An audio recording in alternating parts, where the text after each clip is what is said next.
Picture an animal running for its life. 4 legs, built for speed, faster than any human who has ever lived, chasing it. One person, on foot, no spear, no bow, no weapon of any kind. By every rule of physics, the animal should simply disappear over the horizon and never look back. Hours later, it's lying in the dirt, exhausted, caught. The human never threw a single thing. That's not a myth. It's a real hunting method.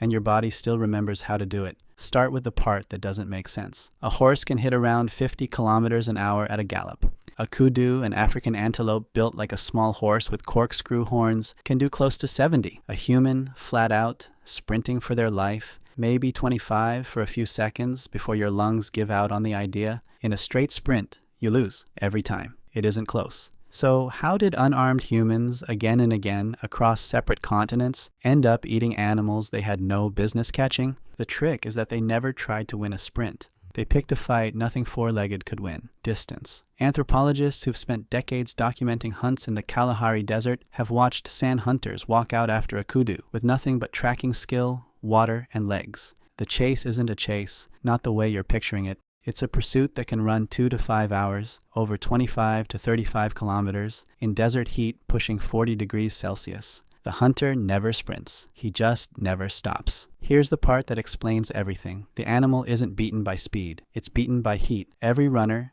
2-legged or 4, generates a huge amount of body heat. Push a body hard enough for long enough, and if that heat has nowhere to go, the animal doesn't get tired in the normal sense. It cooks from the inside. Survival depends entirely on how fast you can dump that heat back out. And this is where 4 legs stop being an advantage and start being a trap. A galloping animal's body is locked into a rhythm it cannot break. Every stride, the guts slam forward and back like a piston, and that piston is wired directly to the lungs. 1 breath, 1 stride. Every single time, no exceptions. Which means a galloping animal physically cannot pant while it runs. Panting is how it cools down, and panting requires quick, shallow breathing, the exact opposite of what a hard gallop forces its lungs to do. So the animal has 2 options: run fast and overheat, or stop, stand still, and pant to cool off. It cannot do both at once, ever. Now look at what's chasing it. Humans aren't locked into that trade, because we run upright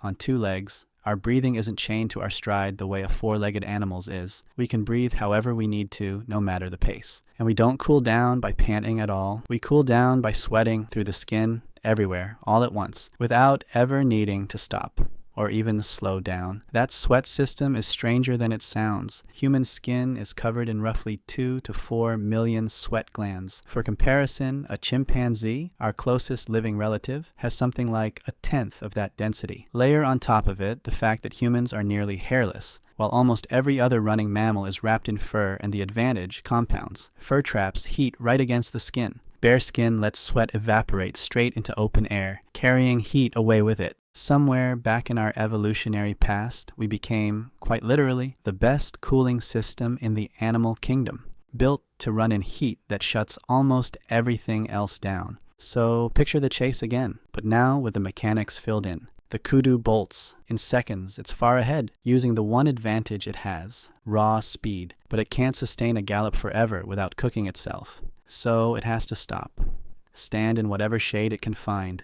Pant hard, trying to shed heat before moving again. The hunter, meanwhile, never had to sprint. He's been moving at a steady jog this whole time, tracking hoof prints in the sand, sweating the entire way, losing heat continuously instead of in panicked bursts. By the time he catches up, the kudu's window to rest is already closing. It bolts again, runs a shorter distance this time, needs a longer rest to cool down before the next burst. Repeat that cycle for 2 hours, 3 hours, 5. The gap between the animal can run and the animal has to stop keeps shrinking. The hunter's pace barely changes at all. Eventually, the kudu's body simply can't discharge heat fast enough anymore. Its core temperature climbs past what its brain and organs can tolerate. It stops being able to run at all. Not because its legs gave out, because it's overheating from the inside, and there's nothing left to do about it. This isn't only a Kalahari story either. In parts of northern Mexico, hunters from communities with a deep running tradition have been documented chasing deer on foot across a full day or more using the same basic principle. Keep the animal moving until heat, not speed, decides the outcome.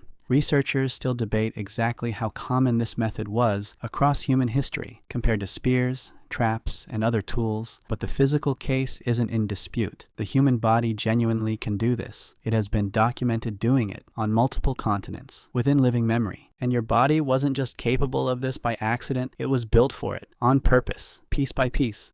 There's a tough elastic band running down the back of your neck, called the nuchal ligament. Its entire job is keeping your head steady while the rest of you is slamming up and down at a running pace. Chimpanzees don't have one. Horses do. Humans do. There's a tendon behind your ankle, your Achilles tendon, long and springy enough to store energy on impact and fling it right back out on your next stride, like a coiled spring built into your leg. There's a muscle in your backside, your gluteus maximus, that barely does anything when you're walking, but fires hard the instant you break into a run, holding your torso upright and steady, stride after stride. None of these features show up for casual walking. They only make sense for one thing: sustained, long-distance running. A landmark 2004 study in the journal Nature laid out the full case, a whole package of anatomy, appearing together in the fossil record around 2 million years ago, right around when our genus first shows up. There's a theory tied to all of this that reaches even further. Some researchers argue that once early humans could reliably outlast and catch large, calorie-rich prey, that extra food helped pay an energy bill somewhere else entirely, a bigger, much more expensive brain. It's a real, ongoing debate in anthropology, not a settled fact, and not every scientist agrees on how much meat actually mattered, but the timing lines up in a way that's hard to ignore. The body got better at running down big meals right around when the brain started getting dramatically bigger, so somewhere in your own skeleton, right now, is a nuchal ligament, a spring-loaded Achilles tendon, a gluteus maximus built for running, and a couple of million sweat glands that could outcool almost anything on 4 legs. The same equipment that once ran a kudu into the ground over 5 hours in 40-degree heat. And this part isn't ancient history. It's still being proven on a stopwatch every year. Since 1980, a small town in Wales has hosted an annual race called the Man vs. Horse Marathon. Runners on foot, race riders on horseback, over roughly 21 miles of road, trail, and hill country. For the first 24 years, the horses won every single time. Not close. Then in 2004, a human crossed the finish line first. It's happened 4 more times since, most recently in 2025. Over a short sprint, a horse will beat you every time, no contest. But stretch the distance out, add some hills and some heat, and on the right day, a human being can still beat a horse outright, not as a legend, as a recorded finishing time. In front of a crowd, within living memory. It's still there. It just never gets asked to do that anymore. The first thing that made it optional was better weapons. Once you can kill from 30 meters with a spear or further with a bow, why spend an entire afternoon chasing something on foot? Then agriculture arrived and hunting stopped being how most people ate at all. Then came engines. And even walking stopped being how most people got anywhere. Each step made total sense on its own. None of them required your body to change back. So it didn't. It's still sitting there, fully assembled, mostly unused. Most people alive today will go their entire lives without ever finding out what their own body can do over 5 hours, in real heat, on real ground. Not because they couldn't, because nothing in an ordinary week ever asks the question. The nuchal ligament still stiffens your neck on every stride. The sweat glands still switch on. The Achilles tendon still stores and releases energy with every step. All of it, fully wired, waiting on a demand that almost never comes. You will probably never need to run an animal to exhaustion across a desert. That's fine. Nobody's asking you to. But it's worth knowing what you're actually walking around in. Not a slow, weak animal that got lucky with tools. Something quietly built to outlast almost anything alive, if it ever had to. You don't have to prove it to anyone. Your body already remembers how.